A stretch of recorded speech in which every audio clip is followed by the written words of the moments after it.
Welcome to HypeTrain, guys. Today, geography now, Egypt. This one. Yeah, we're going to Egypt. I've always wanted to go to Egypt. I want to see the pyramids. I did, yeah.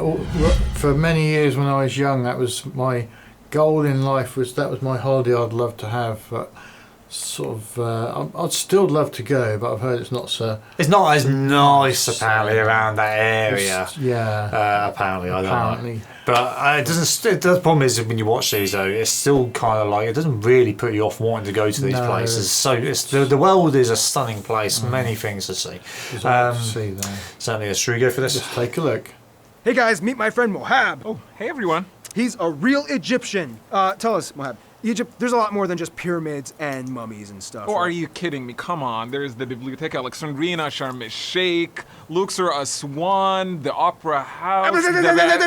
Intro first. I was going to say, it's going to steal your episode away from you. Geography. Now! Hey everybody, I'm your host Barbie. We have reached Egypt. From movies to toys to fashion magazines, the world has been saturated with iconic images of what it perceives Egypt to be for years. But with the help of my friend Mohab, we're going to jump in and see what's really going on, aren't we? Yeah, that's the plan. That's the plan. Like a plan.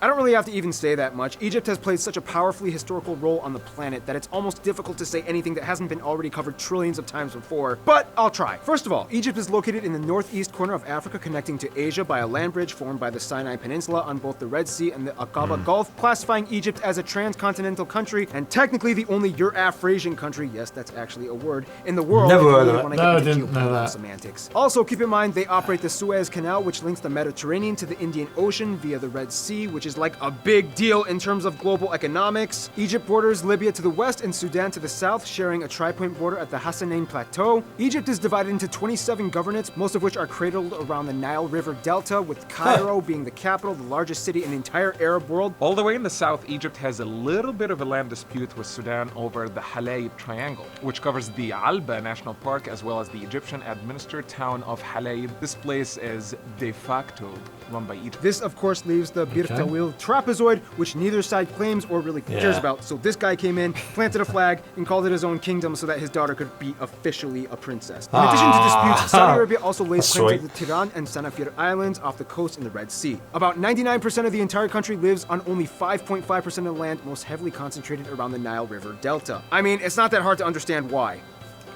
Yeah. Woo! Water is good! Now, of course, we all know about the overexploited tourist traps, the pyramids, the Sphinx, the necropoli, Luxor, Memphis. Even the sunken city of Herculaneum is gaining a ton of diver tourists. However, head off the beaten trail and you'll find a vast realm of ridiculous treasure troves. Few roads will take you inland to the incredibly sparsely populated New Valley and Matruh governorates that lie western in the desert of Egypt. The largest inland highway will take you all the way from the Siwa Oasis to the incredibly remote potato and wheat crop discs of Al Wahet and Al Ain. Now, if you can make it through, check out places like Muzawaka Tombs, one of the only places in the world where you can touch real ancient mummies. And if you really want to play a real-life Desert I Spy game, see if you can find the various Samir Lama memorials, the Abu Balas shattered water pots, and the abandoned World War II trucks and abandoned landing strip. And those are just the man-made sites. We haven't even covered the landscape yet, but now we will. If you get a good look at northern Africa, you'll notice that it's so much more than just sand. Oh yeah, there's an entire playground of eroded rocks, plateaus, and mountains that give you clues as to what the place used to look like, primarily when it was covered in grazelands thousands of years ago before desertification came in. I mean, Wadi al-Hitan Valley has fossilized whale bones, for crying out loud. Whale bones! Yes. Whale bones. Cute. Just you wait till my country comes up. First of all, the country lies on the incredibly arid western Saharan and Libyan deserts of northern Africa, primarily made up of sand dunes that can go over 30 meters high and rocky plateaus with the occasional oases planted in conveniently remote areas. With the exception of Sinai Peninsula, where it actually sometimes snows in mountains, on average only, I don't know, about an inch of precipitation falls a year. Yeah, which is actually a lot better than some other places. Woohoo! Driest place on earth. What up, Egypt? You ain't got nothing on me. But I do. These deserts contain rich geological gems. Head inland and you'll find the Al Farafra White Desert with strange eroded calcium rock formations caused by winds and dust storms. Yeah, You'll also find extinct volcano calderas and dried up wadis. Which, by the way, terminology lesson. A wadi is a valley, ravine, or channel that is dry except in the rainy season when they typically amass bodies of water that eventually dry up. Egypt is currently the world's most heavily mined country, with over 20 million active mines. That's like one mine for every 4.2 people in the whole country. Otherwise, the most distinguishable feature of Egypt would have to be the famous Nile River. Oh, the Nile River. Yeah. It's the longest in the world at over 6,600 kilometers that flows north, draining into the Mediterranean. Yeah, the Nile provides Egypt with a unique feature that not many North African countries have, freshwater irrigation. Which, in return, has made Egypt the world's largest date and artichoke producer. Really? Wow. Okay. In the south of the Nile, you reach Lake Nasser, a reservoir that was created by one of the largest dams in the world, constructed in 1971 to control the floodings. Without the Nile, Egypt would look nothing like it does today. It's doubtful that they would have had the flourishing population and culture built up over I love to. Yeah. Do have You'd it. love to go down there. Yeah, Now, beautiful. Hey Mohab, what does it mean to be an Egyptian in the 21st century? What do you think? Jeez.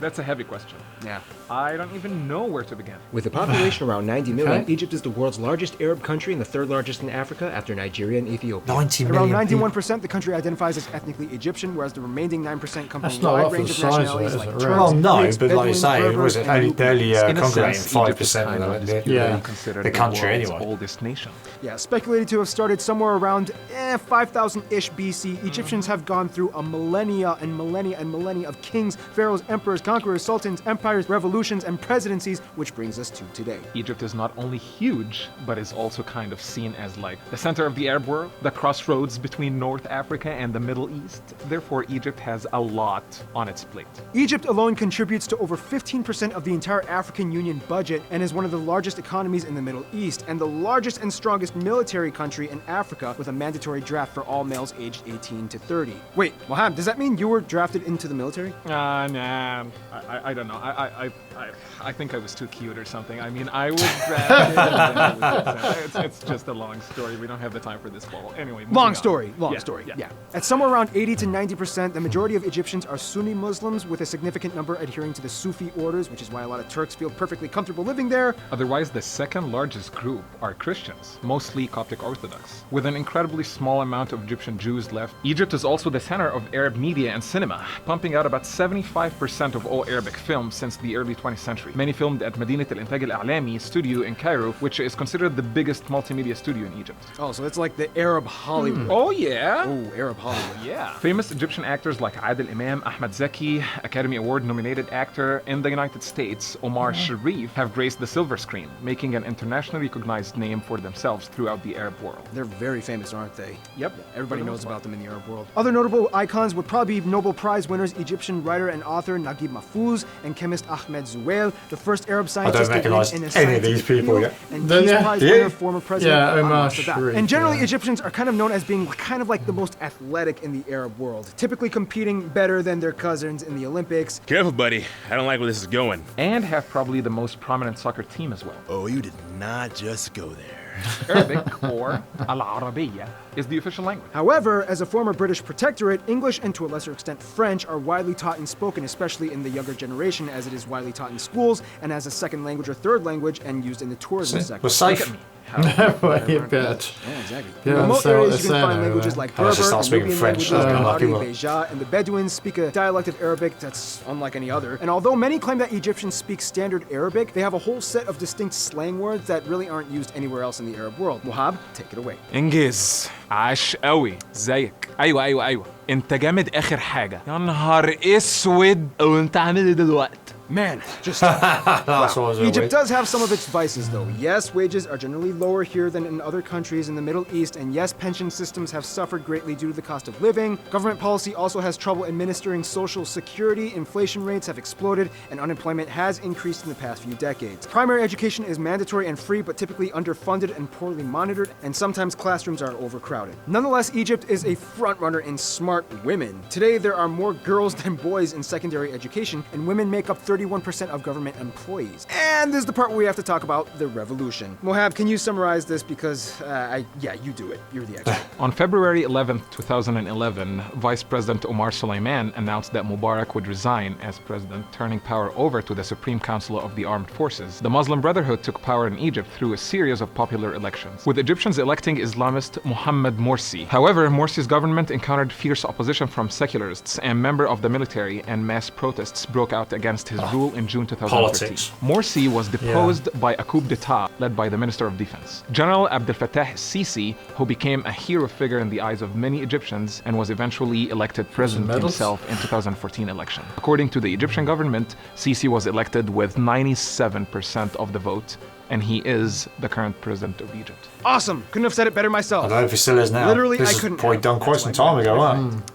Yeah. Speaking of friends, probably all there in the comments go, yes, when it comes to there. friends, you kind of have to factor in Might be. two things for Who Egypt. knows? What does the government approve of, and was it before or after 2013? First of all, Egypt is part of the Arab League, whose headquarters are in Cairo, so naturally they have ties pretty much with every Arab country in the world. Before 2013, they were really good friends with Turkey and Qatar, which were close politically in their views regarding development, but then after 2013, ties were dramatically strained and they favored Saudi Arabia more, especially after they gave them a lot of moral and financial support. Keep in mind, the general public has a lot of different opinions on this, and there is no universal consensus. Then we get to Israel and Palestine.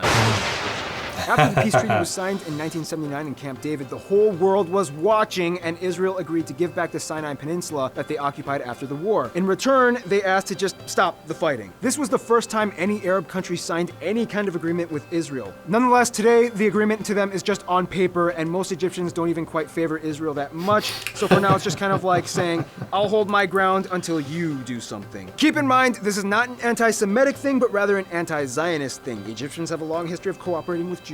In terms of Palestinians, Egyptians totally support the Palestinian cause, and they do share a border at the Gaza Strip. However, due to the potential drama, the border is closed indefinitely, rarely opening on special occasions. In terms of their best friends, Egyptians would probably say Sudan, the Emirates, and Kuwait. There have been no disputes with the Emirates, and Egyptians love visiting and working there. They supported Kuwait in the Gulf War, and Egyptians are treated nicely in Kuwait. Sudan is kind of like the cute little brother who is just starting to learn how to ride his bike without training wheels. They need a little help sometimes, but Egypt likes helping them and loves them. At one point, they were even part of the same country. In conclusion, you cannot understand the Arab world without understanding Egypt. Egypt is the central hub responsible for the development of an entire world of Eastern culture, and even after millennia, the story still goes on brightly as ever. Did I get that right, Mohab? It's like you're reading in my soul. Stay tuned. El Salvador is coming up next. I suppose that is a fair sentiment there. You know, like Egypt, you need to understand Egypt before you understand all the other countries and the culture going around surrounding Egypt itself. Yeah, I mean the Nile was the main reason that picked up when it's a bit like Paris with the river going through, and that was the only reason Paris became something, because it was a hub for all of Europe to like move stuff about, and that was the same with the Nile, wasn't it? They were moving stuff up and down the Nile. That was huge for it, don't get me wrong. I was learning about the Nile. I remember that back in like junior school. I was probably about 10, 12 years old, and that's one of the first memories I had, apart from obviously the pyramids, etc. Yeah, I mean, I was watching a program on it just the other day. It's, when they go, I don't know which way it is, but one way then they go down, they have the sail up and it pushes them on their great big barges. And the other way, the flow of the river takes them. They don't need the sail to go the other way. They haven't got to keep cutting backwards and forwards. And this guy that they talked to had been doing it for like 50 years, and he said it's virtually like that every day. He just goes up and down, moving stone and things, and it's as simple as having your sail up one way and down the other. It's fantastic. I'd love to go and visit. I'd love to go and do that. There's some lovely sights, places to see in Egypt. Didn't go much on the cuisine out there, did they? Normally you go talk about the cuisine. I was intrigued. So I was waiting for that to go on. Then I didn't miss it. He missed it. I didn't see much there in the cuisine. Unless we did miss it. I don't remember it coming up. Yeah, what's the cuisine like out in Egypt? Because I hear it's maybe quite good. So anyway, anything else you want to whack in there down below in the comments? We do tend to read the comments here at HypeTrain, and I don't think we've got much else to talk about. So thanks for joining us. See you all soon. Catch you on the flip side.